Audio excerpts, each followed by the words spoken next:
Do you want to be happy? Well, almost everybody does. And yet, so many of us struggle to find happiness. So what actually works to bring happiness that lasts? Well, that's a question that many brilliant people have tried to answer, from ancient philosophers to self-help gurus to modern scientists. Today, we'll cover 10 potential paths to happiness. Keep in mind, though, the best path for one person is not necessarily the best path for someone else.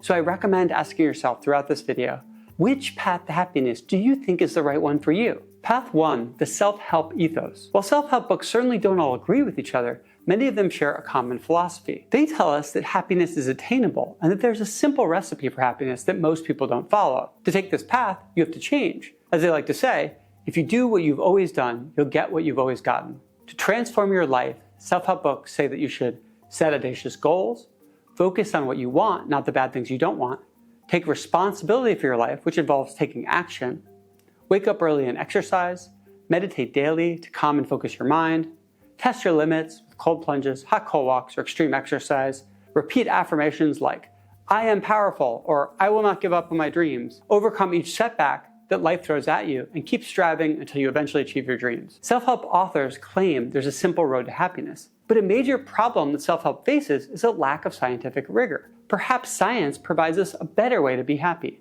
This leads us to path 2, positive psychology. Researchers recruited 577 participants and divided them randomly into groups. The placebo group was simply asked to write about early memories. Other groups were asked to take specific actions. For example, people in the gratitude visit group were given 1 week to write and then deliver a letter of gratitude to a person who had been especially kind to them but had never been properly thanked. Another group was asked to write 3 things that went well each day, as well as what caused those things to go well, for a total of 1 week. And yet another group was asked to write about a time when they were at their best, and then reflect on the personal strengths displayed in that story. The results? Those who were asked to write about a time when they were at their best were no happier than the control group. But those who did a gratitude visit or wrote about 3 things that went well each day saw positive happiness boosts beyond the control group for at least 1 month. This study suggests that science may be able to discover what we need to do to be happy. In theory, all we have to do is look at studies like this one and then adopt what works. So, what does becoming happier look like according to studies in positive psychology? It simply involves incorporating practices like the following into your life. Engage in acts of kindness whenever you can. They don't just make the receiver happier, they make the giver happier too. Understand your character strengths and then commit to putting them into action. Practice gratitude every day. Sonia Lyubomirsky, a leading positive psychologist, describes the importance of gratitude this way. Gratitude is an antidote to negative emotions, a neutralizer of envy, hostility, worry, and irritation. It is savoring, it is not taking things for granted, it is present-oriented. But what if positive psychology is missing the point? Maybe sustained happiness comes about not by applying simple, scientifically studied interventions, but by adopting the right attitude. That's where our next path comes in. Path 3, Stoicism. This is an ancient Greek philosophy that aims to teach us how to live a good life. From the point of view of Stoicism, everything in life is either controllable or not controllable. If it's not controllable, worrying about it is useless. Doing so just creates unnecessary suffering. If, on the other hand, it is controllable, then you simply need to take actions to control it. As the famous Stoic Epictetus said, suffering arises from trying to control what is uncontrollable, or from neglecting what is within our power. Epictetus, who was born a slave and eventually, after being freed, faced exile, was known to apply these ideas even in extreme circumstances. For instance, he said, I must die, I must be imprisoned, I must suffer exile. But must I die groaning? Must I whine as well? Can anyone hinder me from going into exile with a smile? The master threatens to chain me. What say you? Chain me? My leg you will chain? Yes, but not my will. Stoicism tells you to appreciate that everything is temporary. Focus only on what you can control and practice calm in every storm. But there's another philosophy originating in ancient times that provides an alternative perspective on the nature of suffering. This brings us to path 4, Buddhism. According to some interpretations, Buddha made a shocking claim. He said that all suffering is created by our craving and our aversion. If we crave nothing, we don't suffer from any lack. And if there's nothing we're averse to, then we don't suffer from what happens to us. So if we neither suffer from what we lack nor what happens to us, then we don't suffer at all. Therefore, freedom from suffering comes from freeing ourselves from craving and aversion. But how is it possible to do this? Well, by learning to control our attention through the practice of meditation. Buddha said we can use meditation to cultivate our attention, and then use this attention to gain insight. Or, as it's sometimes put, concentration first, Deep insight next, freedom at the end. The Buddha describes the process of mastering our attention like this. As the fletcher whittles and makes straight his arrows, so the master directs his straying thoughts.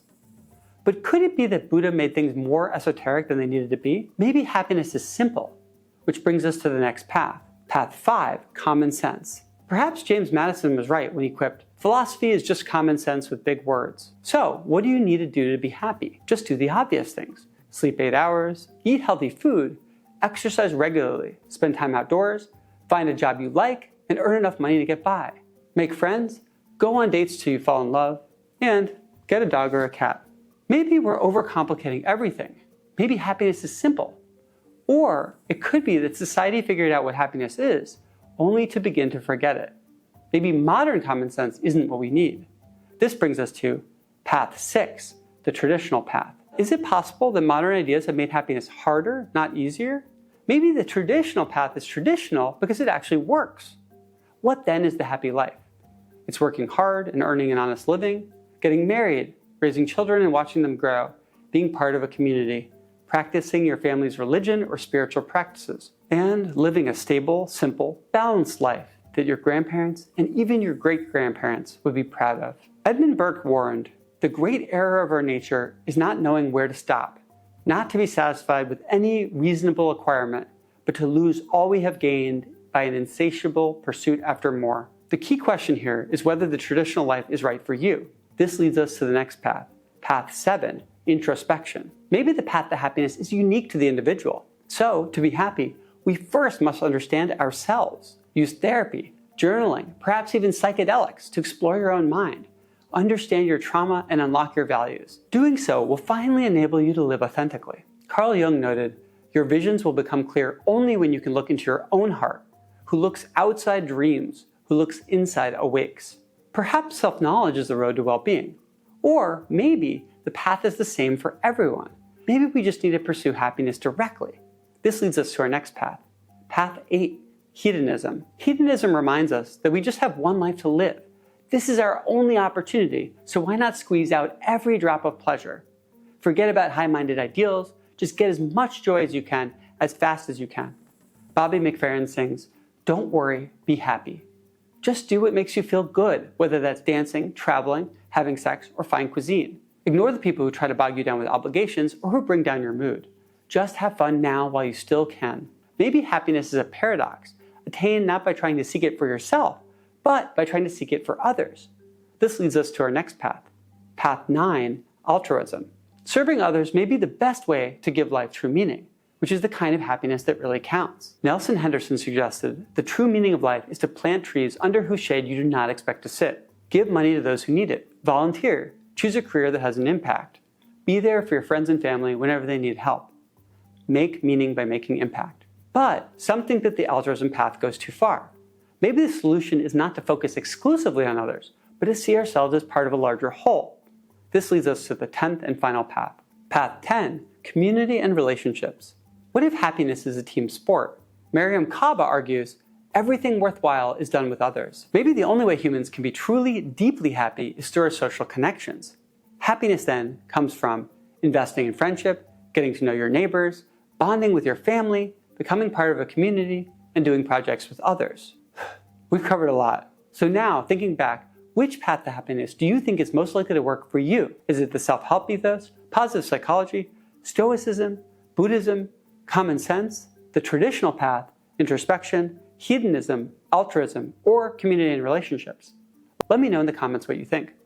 I've also curated for you a set of links to help you explore these different paths. You can find them in the description box below. If you enjoyed this video, I'd love it if you'd subscribe. You can also learn more about each of these paths in our in-depth article at clearerthinking.org.